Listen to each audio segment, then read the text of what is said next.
आपकी खुशी में, आपके गम में, आपकी आंसुओं में, आपकी मुस्कुराहटों में, आपके आज में, आपके कल में, आपके साथ होगी एक कहानी और मैं।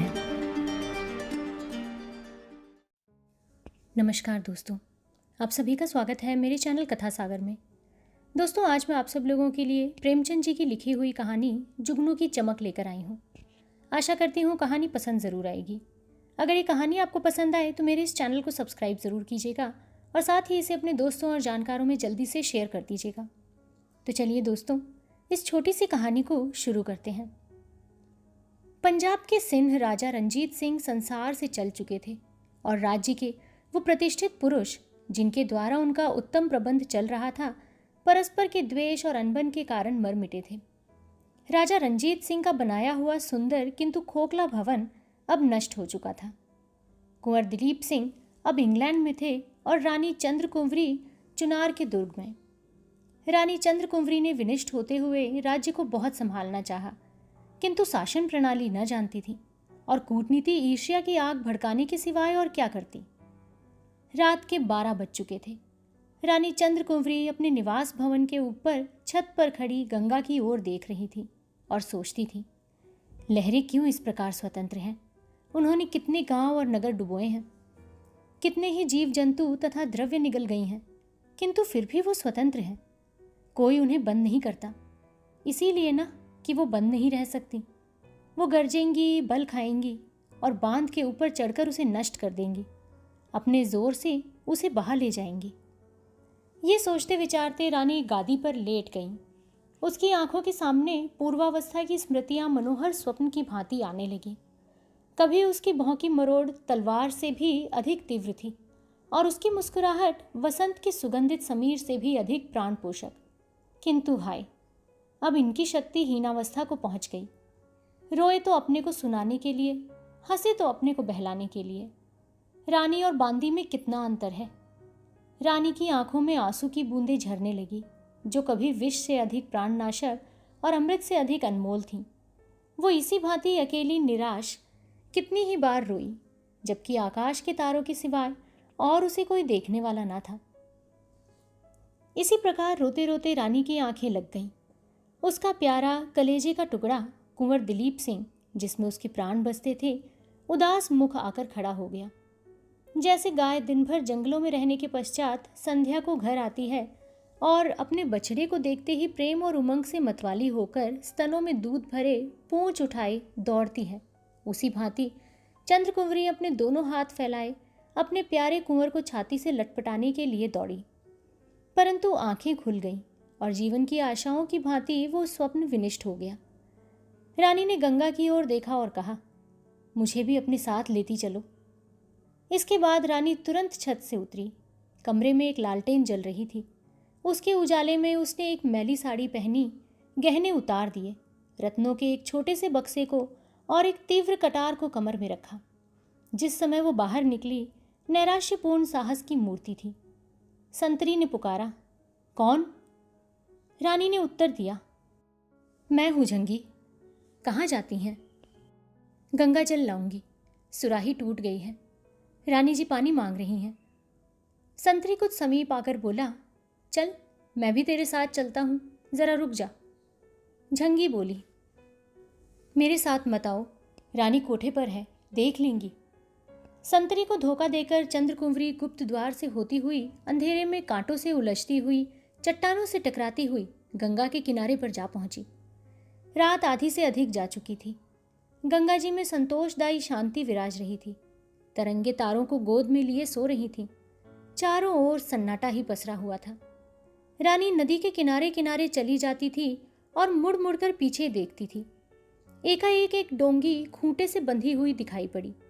रानी ने उसे ध्यान से देखा तो मल्लाह सोया हुआ था। उसे जगाना काल को जगाना था। वो तुरंत रस्सी खोलकर नाव पर सवार हो गई। नाव धीरे धीरे धार के सहारे चलने लगी। शोक और अंधकार में स्वप्न की भांति जो ध्यान की तरंगों के साथ बहा चला जाता हो। नाव के हिलने से मल्लाह चौंक कर उठ बैठा। आंखें मलते मलते उसने सामने देखा तो पटरे पर एक स्त्री हाथ में डांड लिए बैठी है। घबरा कर उसने पूछा, तय कौन है?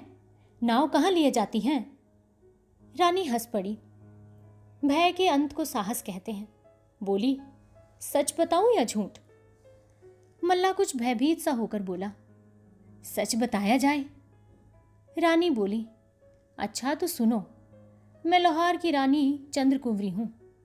इसी के लिए मैं कैदी थी। आज भागी जाती हूं। मुझे जल्दी से बनारस पहुंचा दे। तुझे निहाल कर दूंगी और शरारत करके देख, कटार से तेरा सिर काट लूंगी। सवेरा होने से पहले मुझे बनारस पहुंचना चाहिए। ये धमकी काम कर गई। मल्ला ने विनीत भाव से अपना कंबल बिछा दिया और तेजी से डांड चलाने लगा। किनारे के वृक्ष और ऊपर जगमगाते हुए तारे साथ साथ दौड़ने लगे। प्रातःकाल चुनार के दुर्ग में प्रत्येक मनुष्य अचंभित और व्याकुल था। संतरी, चौकीदार और लौंडियां सब सिर नीचे किए दुर्ग के स्वामी के सामने उपस्थित थे। अन्वेषण हो रहा था, परंतु कुछ पता न चलता था। उधर रानी बनारस पहुंच गई, परंतु वहां पहले से ही पुलिस और सेना का जाल बिछा हुआ था। नगर के नाके बंद थे। रानी का पता लगाने वाले के लिए एक बहुमूल्य पारितोषिक की सूचना दी गई थी। बंदी गृह से निकलकर रानी को ज्ञात हो गया कि वो और दृढ़ कारागार में है। दुर्ग में प्रत्येक मनुष्य उसका आज्ञाकारी था। दुर्ग का स्वामी भी उसे सम्मान की दृष्टि से देखता था, किंतु आज स्वतंत्र होकर भी उसके होठ बंद थे। उन सभी स्थानों में शत्रु देख पड़ते थे। पंख रहित पक्षी को पिंजरे के कोने में ही सुख है। पुलिस के अफसर प्रत्येक आने जाने वालों को ध्यान से देखते थे, किंतु उस भिखारिन की ओर किसी का ध्यान नहीं जाता था जो एक फटी हुई साड़ी पहने यात्रियों के पीछे पीछे धीरे धीरे सिर झुकाए गंगा की ओर चली आ रही है। ना वो चौंकती है, ना वो हिचकती है, ना घबराती है। इस भिखारिन की नसों में रानी का रक्त है। यहाँ से भिखारिन ने अयोध्या की राह ली। वो दिन भर विकट मार्गों से चलती और रात को किसी सुनसान स्थान पर लेट जाती। मुख पीला पड़ गया था, पैरों में छाले थे, फूल सा बदन कुम्हला गया था। वो प्रायः गांवों में लाहौर की रानी के चर्चे सुनती। कभी कभी पुलिस के आदमी भी उसे रानी की टोह में दत्तचित्त देख पड़ते। उन्हें देखते ही भिखारिन के हृदय में सोई हुई रानी जाग उठती। वो आंखें उठाकर उन्हें घृणा दृष्टि से देखती और शोक तथा क्रोध से उसकी आंखें जलने लगती। एक दिन अयोध्या के समीप पहुंचकर रानी एक वृक्ष के नीचे बैठी हुई थी। उसने कमर से कटार निकालकर सामने रख दी थी। वो सोच रही थी कि कहाँ जाऊं, मेरी यात्रा का अंत कहाँ है? क्या संसार में अब मेरे लिए कहीं भी ठिकाना नहीं है? वहां से थोड़ी ही दूर पर आमों का एक बहुत बड़ा बाग था। उसमें बड़े बड़े डेरे और तंबू गड़े हुए थे। कई एक संतरी चमकीली वर्दियां पहने टहल रहे थे, कई घोड़े बांधे हुए थे। रानी ने इस राजसी ठाट बाट को शोक की दृष्टि से देखा। एक बार वो भी कश्मीर गई थी। उसका पड़ाव इससे कहीं बढ़ गया था। बैठे बैठे संध्या हो गई। रानी ने वहां रात काटने का निश्चय किया। इतने में ही एक बूढ़ा मनुष्य टहलता हुआ आया और उसके समीप आकर खड़ा हो गया। ऐठी हुई दाढ़ी थी, शरीर में सटी हुई चपकन थी, कमर में तलवार लटक रही थी। इस मनुष्य को देखते ही रानी ने तुरंत कटार उठाकर कमर में खोस ली। सिपाही ने उसे तीव्र दृष्टि से देखकर पूछा, बेटी कहाँ से आती हो? रानी, बहुत दूर से। कहाँ जाओगी? ये नहीं कह सकती, बहुत दूर जाना है। सिपाही ने रानी की ओर फिर ध्यान से देखा और कहा, जरा अपनी कटार दिखाओ। रानी कटार संभाल कर खड़ी हो गई और तीव्र स्वर से बोली, मित्र हो या शत्रु? ठाकुर ने कहा, मित्र। सिपाही के बातचीत करने के ढंग में और चेहरे में कुछ ऐसी विलक्षणता थी जिससे रानी को विवश होकर विश्वास करना पड़ा। वो बोली, विश्वासघात नहीं करना, ये देखो। ठाकुर ने कटार हाथ में ली, उसको उलट पुलट कर देखा और बड़े नम्र भाव से उसे आंखों से लगाया। तब रानी के आगे विनीत भाव से सिर झुकाकर वो बोला, महारानी चंद्रकुंवरी। रानी ने करुण स्वर से कहा, नहीं, अनाथ भिखारिन। तुम कौन हो? सिपाही ने उत्तर दिया, आपका एक सेवक। रानी ने उसकी ओर निराश दृष्टि से देखा और कहा, दुर्भाग्य के सिवाय इस संसार में मेरा कोई नहीं है। सिपाही ने कहा, महारानी जी, ऐसा न कहिए। पंजाब के सिंह की महारानी के वचन पर अब भी सैकड़ों सिर झुक सकते हैं। देश में ऐसे लोग विद्यमान हैं जिन्होंने आपका नमक खाया है और उसे भूल नहीं सकते। रानी, अब इसकी इच्छा नहीं। केवल एक शांत सा स्थान चाहती हूँ जहाँ पर एक कुटी के सिवाय कुछ न हो। सिपाही, ऐसा स्थान पहाड़ों में ही मिल सकता है। हिमालय की गोद में चलिए, वहीं आप उपद्रव से बच सकती हैं। रानी ने आश्चर्य से कहा, शत्रुओं में जाऊं? नेपाल कब हमारा मित्र रहा है? सिपाही, राणा जंग बहादुर दृढ़ प्रतिज्ञ राजपूत हैं। रानी, किंतु वही जंग बहादुर तो है जो अभी अभी हमारे विरुद्ध लॉर्ड डलहौजी को सहायता देने पर उद्यत था। सिपाही कुछ लज्जित सा होकर बोला, तब आप महारानी चंद्र कुंवरी थी, आज आप भिकारिन हैं। ऐश्वर्य के द्वेषी और शत्रु चारों ओर होते हैं। लोग जलती हुई आग को पानी से बुझाते हैं, पर राख माथे पर चढ़ाई जाती है। आप जरा भी सोच विचार ना करें। नेपाल में अभी धर्म का लोप नहीं हुआ है। आप भय त्याग करें और चलें। देखिए वो आपको किस भांति सिर और आंखों पर बिठाता है। रानी ने रात इसी वृक्ष की छाया में काटी। सिपाही भी वहीं सोया। प्रातःकाल वहां 2 तीव्रगामी घोड़े दिखाई पड़े। एक पर सिपाही सवार हुआ और दूसरे पर एक अत्यंत रूपवान युवक। ये रानी चंद्र कुंवरी थी, जो अपनी रक्षा स्थान की खोज में नेपाल जाती थी। कुछ देर पीछे रानी ने पूछा, ये पड़ाव किसका है? सिपाही ने कहा, राणा जंग बहादुर का। वो तीर्थ यात्रा करने आए हैं, किंतु हमसे पहले पहुंच जाएंगे। रानी, तुमने उनसे मुझे यही क्यों न मिला दिया? उनका हार्दिक भाव प्रकट हो जाता। सिपाही, यहां उनसे मिलना असंभव था। आप जासूसों की दृष्टि से न बच सकती थी। उस समय यात्रा करना प्राण को अर्पण कर देना था। दोनों यात्रियों को अनेकों बार डाकुओं का सामना करना पड़ा। उस समय रानी की वीरता, उसके युद्ध कौशल तथा फुर्ती देखकर बूढ़ा सिपाही दांतों तले उंगली दबाता था।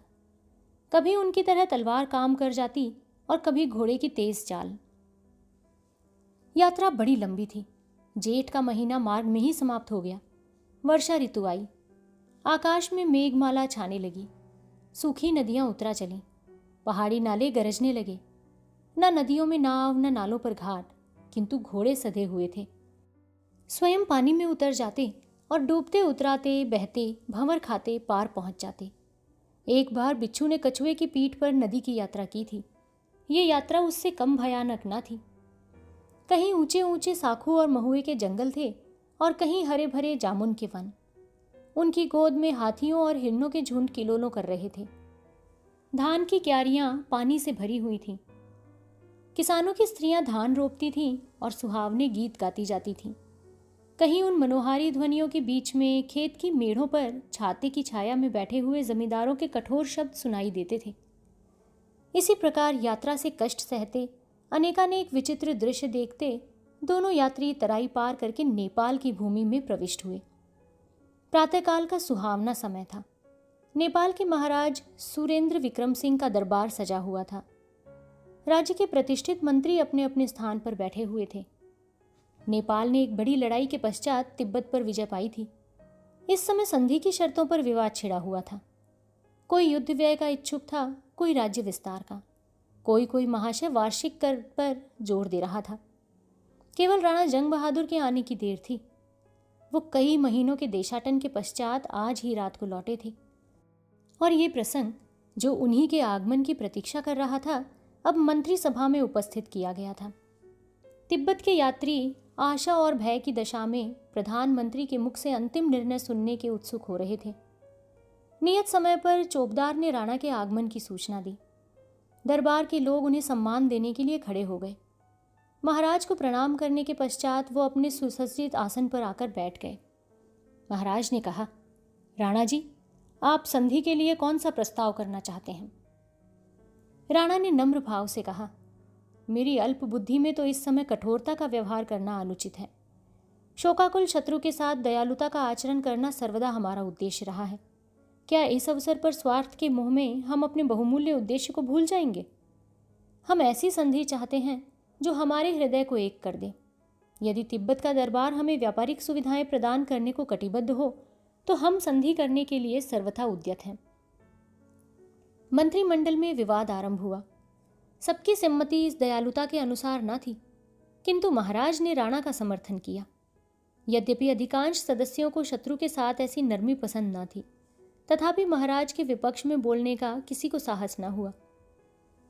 यात्रियों के चले जाने के पश्चात राणा जंग बहादुर ने खड़े होकर कहा, सभा में उपस्थित सज्जनों, आज नेपाल के इतिहास में एक नई घटना होने वाली है जिसे मैं आपकी जातीय नियमितता की परीक्षा समझता हूँ। इसमें सफल होना आपके लिए कर्तव्य पर निर्भर ही करता है। आज राज्यसभा में आते समय मुझे यह आवेदन पत्र मिला है जिसे मैं आप सज्जनों की सेवा में उपस्थित करता हूँ। निवेदक ने तुलसीदास की ये चौपाई लिख दी है, आपातकाल परखिए चारी, धीरज धर्म मित्र अरुनारी। महाराज ने पूछा, ये पत्र किसने भेजा है? एक भिखारिन ने। ये भिखारिन कौन है? महारानी चंद्रकुंवरी। कड़बड़ खत्री ने आश्चर्य से पूछा, जो हमारी मित्र अंग्रेजी सरकार के विरुद्ध होकर भाग आई है? राणा जंग बहादुर ने लज्जित होकर कहा, जी हां, यद्यपि हम इसी विचार को दूसरे शब्दों में प्रकट कर सकते हैं। कड़बड़ खत्री, अंग्रेजों से हमारी मित्रता है और मित्र के शत्रु की सहायता करना मित्रता की नीति के विरुद्ध है। जनरल शमशेर बहादुर, ऐसी दशा में इस बात का भय है कि अंग्रेजी सरकार से हमारे संबंध टूट न जाएं। राजकुमार रणवीर सिंह, हम ये मानते हैं कि अतिथि सत्कार हमारा धर्म है, किंतु उसी समय तक जब तक कि हमारे मित्रों को हमारी ओर से शंका करने का अवसर न मिले। इस प्रसंग पर यहाँ तक मतभेद तथा वाद विवाद हुआ कि एक शोर सा मच गया और कई प्रधान ये कहते हुए सुनाई दिए कि महारानी का इस समय आना देश के लिए कदापि मंगलकारी नहीं हो सकता। तब राणा जंग बहादुर उठे। उनका मुख लाल हो गया था। उनका सद्विचार क्रोध पर अधिकार जमाने के लिए व्यर्थ प्रयत्न कर रहा था। वो बोले, भाइयों, यदि इस समय मेरी बात आप लोगों को अत्यंत कड़ी जान पड़े तो मुझे क्षमा कीजिएगा, क्योंकि अब मुझ में अधिक श्रवण करने की शक्ति नहीं है। अपनी जातीय साहसहीनता का ये लज्जाजनक दृश्य अब मुझसे नहीं देखा जाता।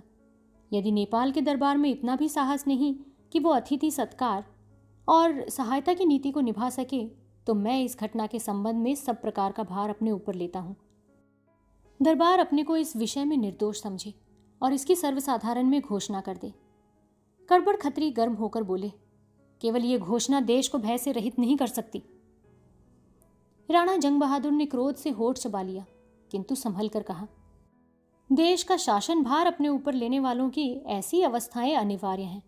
हम उन नियमों से जिनका पालन हमारा कर्तव्य है मुंह नहीं मोड़ सकते। अपनी शरण में आए हुए का हाथ पकड़ना, उनकी रक्षा करना राजपूतों का धर्म है। हमारे पूर्व पुरुष सदा इस नियम पर कायम रहे हैं, इस धर्म पर प्राण देने को उद्यत रहते थे। अपने माने हुए धर्म को तोड़ना एक स्वतंत्र जाति के लिए लज्जास्पद है। अंग्रेज हमारे मित्र हैं और अत्यंत हर्ष का विषय है कि बुद्धिशाली मित्र हैं। महारानी चंद्रकुंवरी को अपनी दृष्टि में रखने से उनका ये उद्देश्य था कि उपद्रवी लोगों के गिरोह को कोई केंद्र शेष न रह सके।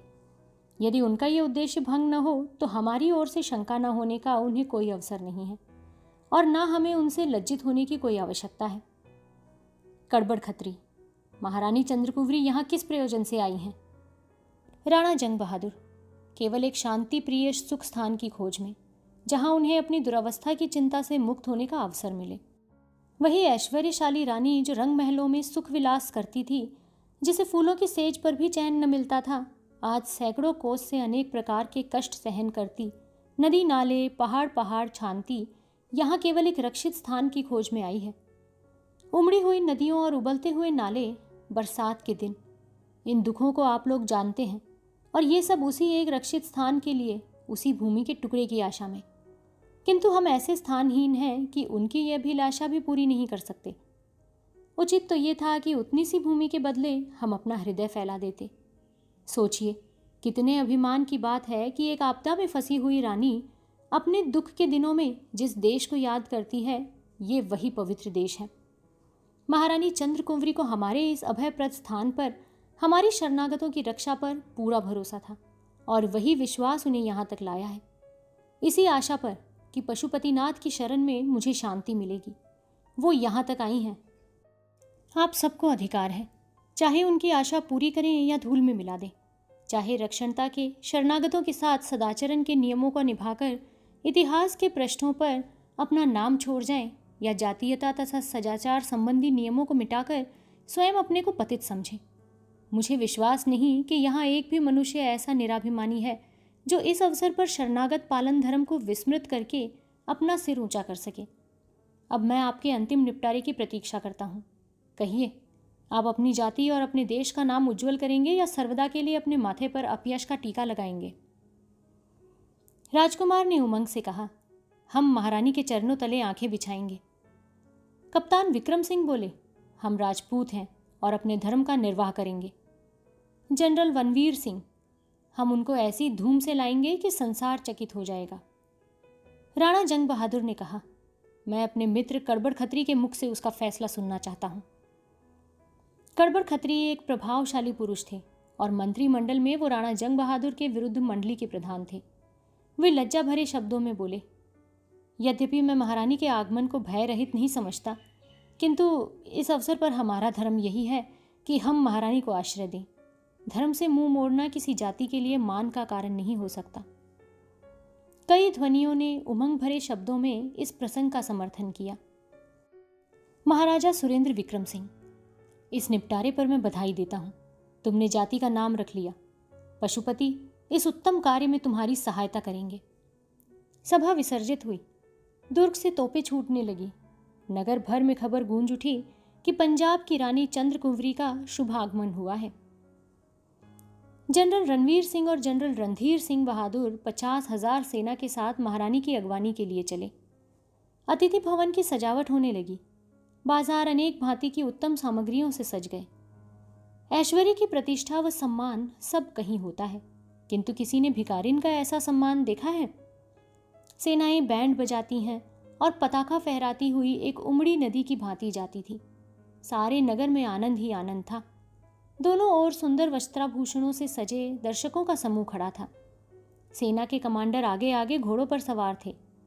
सबसे आगे राणा जंग बहादुर जातीय अभिमान के मद में लीन अपने सुवर्ण खचित हौदे में बैठे हुए थे। ये उदारता का एक पवित्र दृश्य था।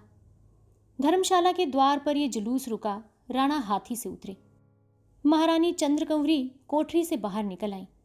राणा ने सिर झुकाकर वंदना की। रानी उनकी ओर आश्चर्य से देखने लगी। ये वही उनका मित्र बूढ़ा सिपाही था। आंखें भर आईं, मुस्कुराईं। खिले हुए फूल पर ओस की बूंदें टपकी। रानी बोली, मेरे बूढ़े ठाकुर, मेरी नाव पार लगाने वाले, किस भांति तुम्हारा गुण गाऊं? राणा ने सिर झुकाकर कहा, आपके चरणारविंद से हमारे भाग्य उदय हो गए। नेपाल की राजसभा ने 25,000 रुपये से महारानी के लिए एक उत्तम भवन बनवा दिया और उनके लिए 10,000 रुपया मासिक नियत कर दिया। वो भवन आज तक वर्तमान है और नेपाल की शरणागत प्रियता तथा प्रणपालन तत्परता का स्मारक है। पंजाब की रानी को लोग आज तक याद करते हैं। ये वो सीढ़ी है जिससे जातियां यश के सुनहले शिखर पर पहुंचती हैं। ये ही घटनाएं हैं जिनसे जातीय इतिहास प्रकाश और महत्व को प्राप्त होता है। पॉलिटिकल रेजिडेंट ने गवर्नमेंट को रिपोर्ट की। इस बात की शंका थी कि गवर्नमेंट ऑफ इंडिया और नेपाल के बीच कुछ खिंचाव हो जाए, किंतु गवर्नमेंट को राणा जंग बहादुर पर पूर्ण विश्वास था। और जब नेपाल की राजसभा ने विश्वास और संतोष दिलाया कि महारानी चंद्रकुंवरी को किसी शत्रु भाव का अवसर न दिया जाएगा, तो भारत सरकार को भी संतोष हो गया। इस घटना को भारतीय इतिहास की अंधेरी रात में जुगनू की चमक कहना चाहिए। तो दोस्तों, एक सत्य घटना पर आधारित ये कहानी आपको कैसी लगी? एक रानी जो भारत छोड़कर नेपाल जाकर वहाँ शरण लेना चाहती है, और एक ऐसा देश जिसके लोगों ने उस रानी को वहाँ पे जीवन दान ही नहीं दिया, बल्कि उसके वहाँ रहने का, खाने पीने का, हर एक चीज़ का अच्छे से बंदोबस्त किया और उसे अपने घर जैसा ही वहाँ पे महसूस कराया गया। तो दोस्तों, आशा करती हूँ ये कहानी आपको पसंद ज़रूर आई होगी। अगर ये कहानी आपको पसंद आई है तो मुझे एक कमेंट करके बताइएगा ज़रूर। साथ ही अगर आप पहली बार मेरे इस चैनल पे कहानियाँ सुन रहे हैं तो इसे सब्सक्राइब किए बिना नहीं जाइएगा।